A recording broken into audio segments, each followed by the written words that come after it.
Hi, welcome to TOK today. I'm Daniel.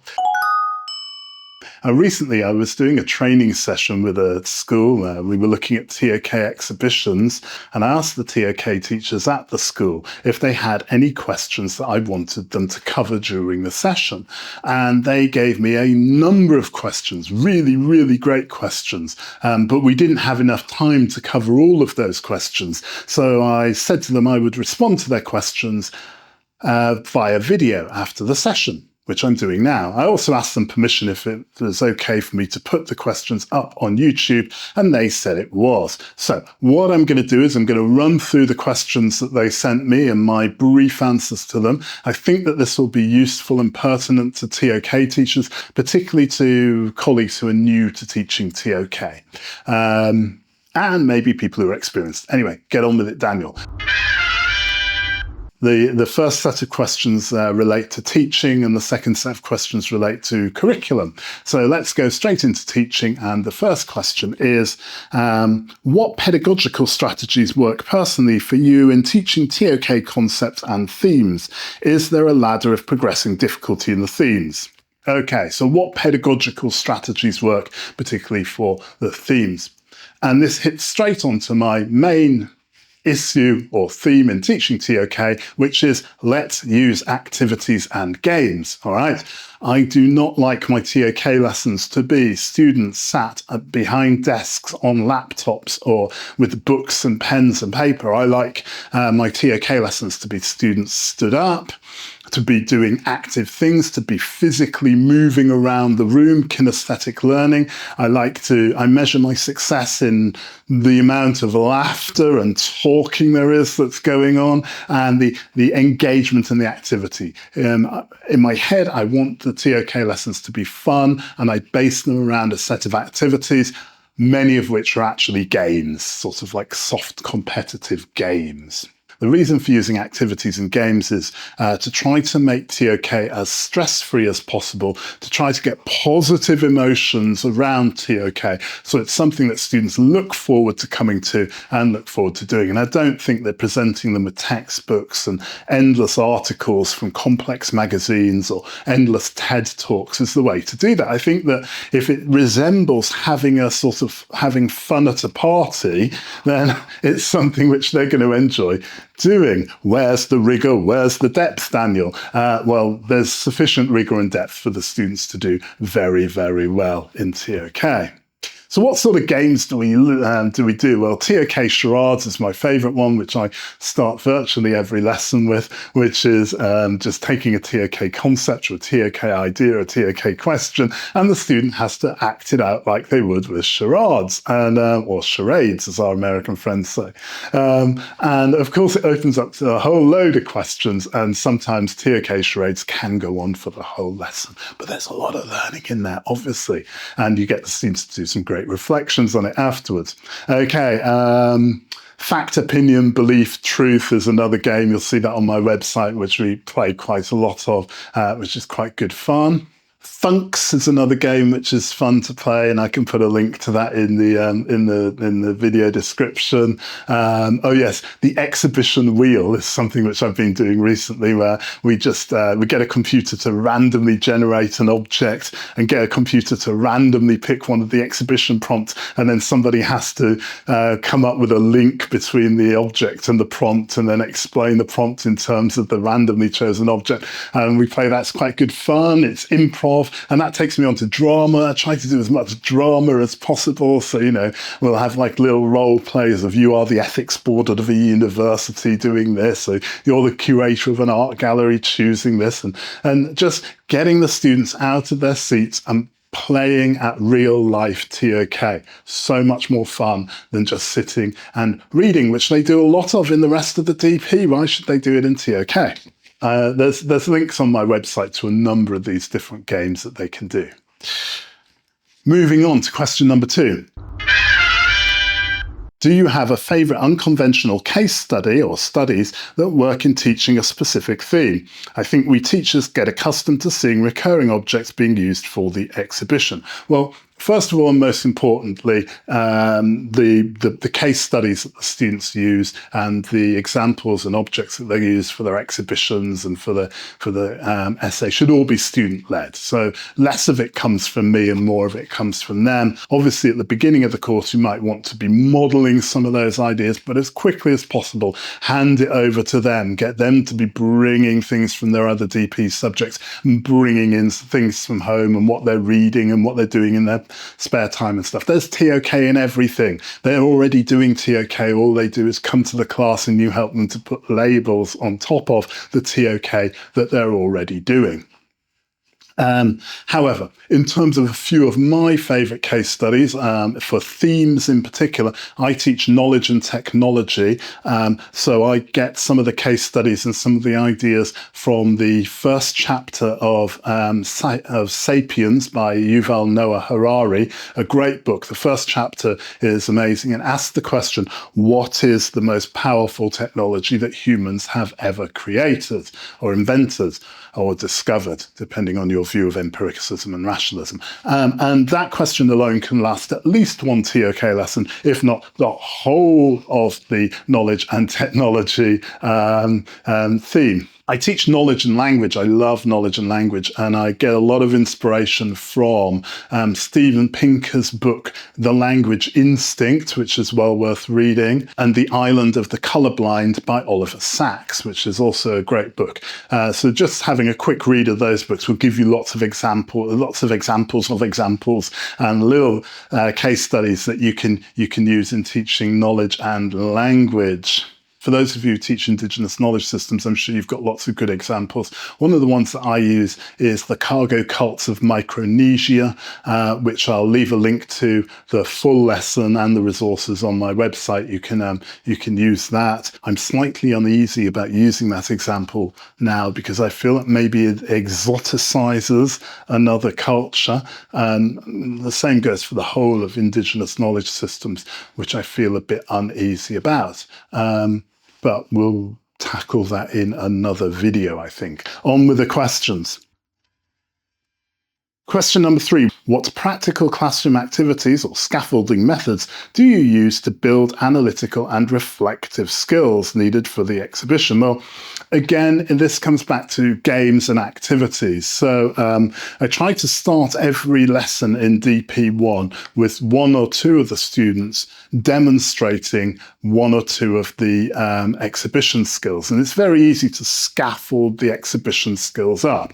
I've got a whole set of videos, posts on my website and lessons and resources about the exhibition skills. Even though IB didn't identify the exhibition skills, a group of us TOK teachers have worked together to work out exactly what the exhibition skills are, to articulate them, and then to attach a set of activities to them, which we then built into lessons, which you can get for free from the TOK Today website. Step by step, building the exhibition skills at the beginning of every lesson, one of those things. So a typical first year TOK lesson with me would be, we start by playing a TOK game, stood in a circle, all standing up, doing something a bit stupid but deeply reflective and epistemic for maybe 15 minutes. Then we have a bit of someone doing one of the exhibition skills, and then I teach a bit of the knowledge frame, or they engage in an activity which is a bit to do with the knowledge framework,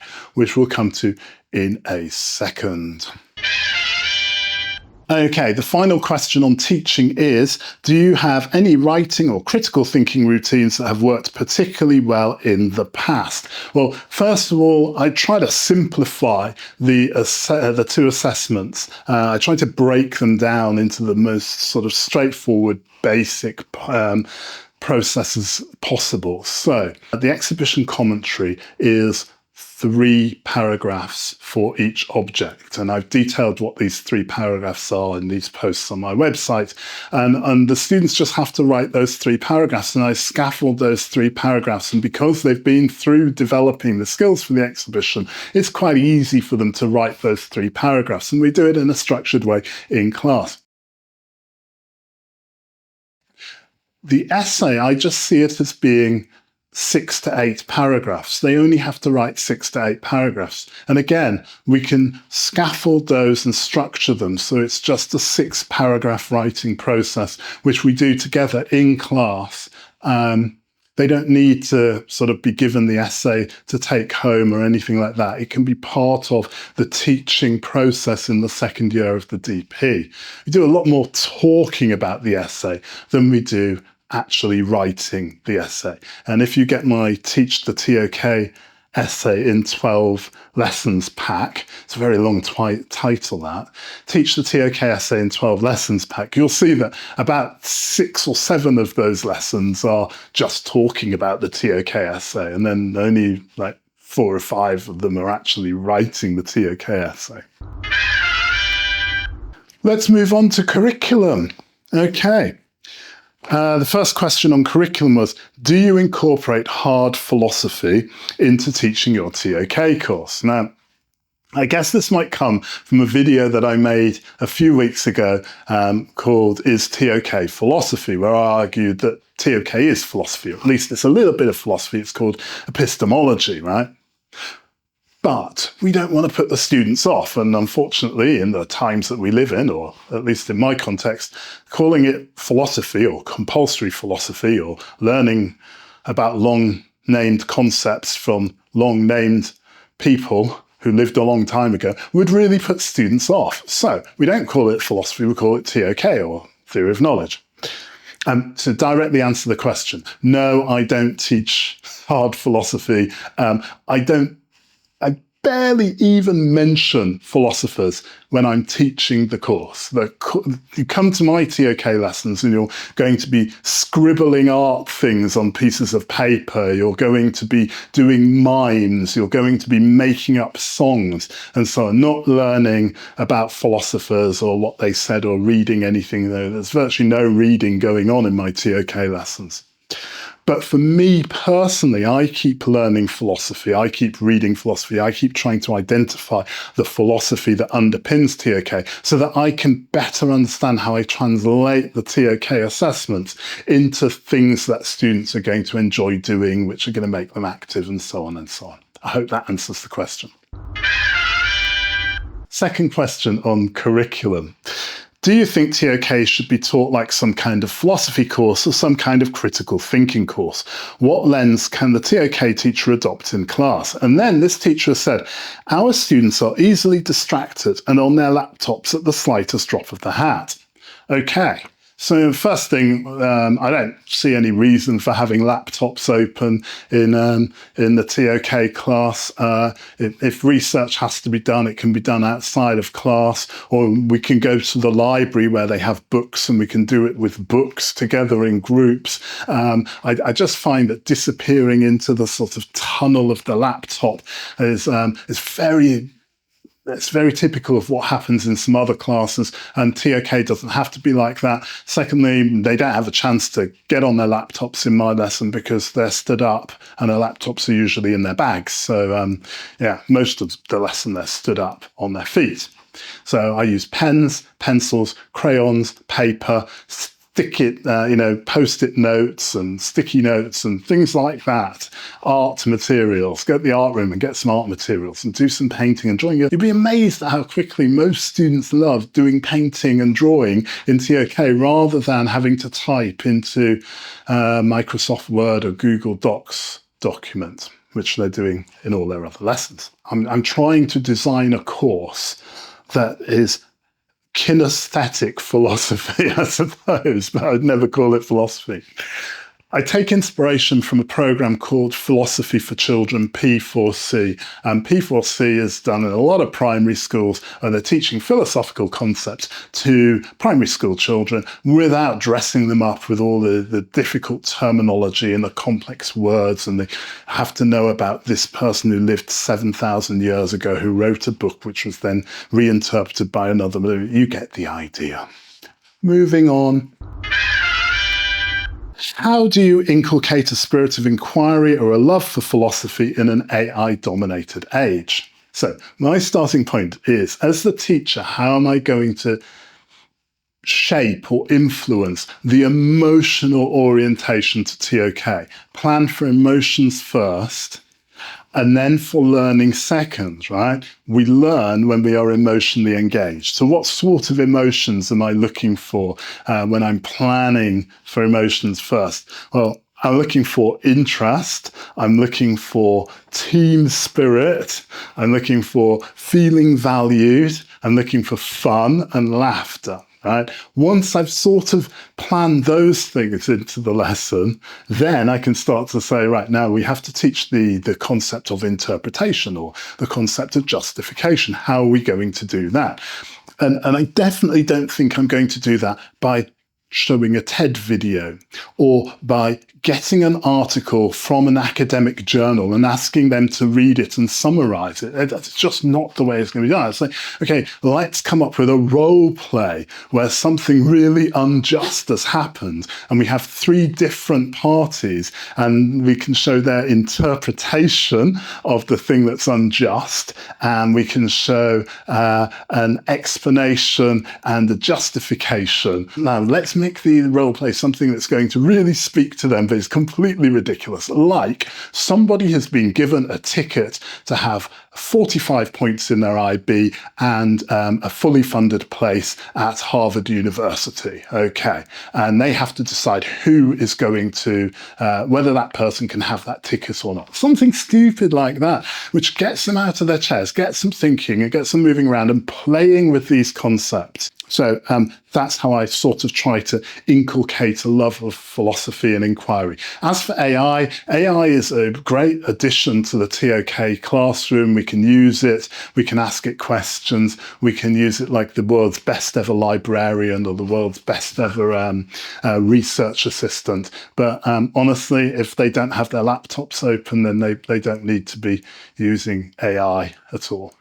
Phones in bags and all of that shouldn't really be an issue. What is important is after these sort of activities and games that there is some reflection, that the students reflect on what they learned that day. And that reflection can be written in a document, or it could be spoken to camera like this, or it can just be done in a group where they just share together what they've learned and what they think, and then they learn from each other's reflections as well. So always leave time in the lesson or in the following lesson for reflection upon learning, of course. Okay, we're getting down to the last two questions. The second last one is, share a sample lesson plan integrating the themes and concepts. Oh, okay. There are quite a few lessons on my website on TOK Today, which I've used and I've also shared a few on the TOK Teachers Facebook group. I'll put some links down below in the video description where there are some lessons that teachers can pick up. I used to do a lot more of this, writing lessons and sharing them, but now I sort of think the lesson suits the teacher, if you know what I mean. Like, well, how I do something is not how you're going to do it. And if you pick up how I do it, or I pick up how you do it, it might not work. So you've got to sort of find your own vibe. And I think it's more important to work out in your head what you're trying to achieve. And then the planning comes very, very easily, rather than getting my lesson and then you'll be trying to do something which doesn't necessarily fit with your own intentions. Final question, how do you build your scheme of work integrating themes and concepts? Okay, this is a super good question, super important question. I've done a whole series on the TOK Today video channel and on the website on how to structure the TOK course. It's something that I have very strong feelings about. It's over 19 years, 20 years I've been teaching TOK now. I've tried every single way of structuring this course. I've used the follow the guide structure. I've used the concept structure. I've used the big questions structures. And every structure has its advantages and disadvantages. Now I use what I sort of call inquiry-based activities with some questions. Like, it's not totally big questions, because students who are disengaged or find it harder to learn, I find it's harder for them, they find it harder to engage in the big questions approach, or at least how I use it.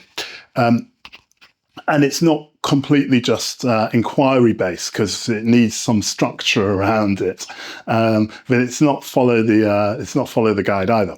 The one big thing that I'll say is that I teach the knowledge framework right up front. In the first year, we do the knowledge framework, get stuck into the areas of knowledge. I know the IB say that the exhibition is supposed to be based on themes, but I'm not really sure how that works. I've never seen it work. I don't see how the themes fit into the exhibition clearly, whereas I do see that one criteria, the justification for the inclusion of the object's contribution or whatever it is to the exhibition, that one criteria is linked directly to the knowledge framework, because you have to have a good knowledge answer for why you have you've included the object in the exhibition. So teaching the knowledge framework up front to then help them with the exhibition makes a lot more sense to me. Okay, hopefully to the school, I'm not saying who you are or where you are, but thank you for working with you. I loved working with you. Hopefully I've answered your questions, and hopefully other TOK colleagues who are watching this channel have got something from that. If any of you have any more questions for me or anything you want me to address on the channel, then please do get in touch. Just email me, daniel@toktoday.com, or leave a comment in the comments section below this video, because I'm always looking for content to produce. I'm always looking for relevant content for you guys. Have a wonderful day or evening. Enjoy teaching TOK, and thank you for joining me today.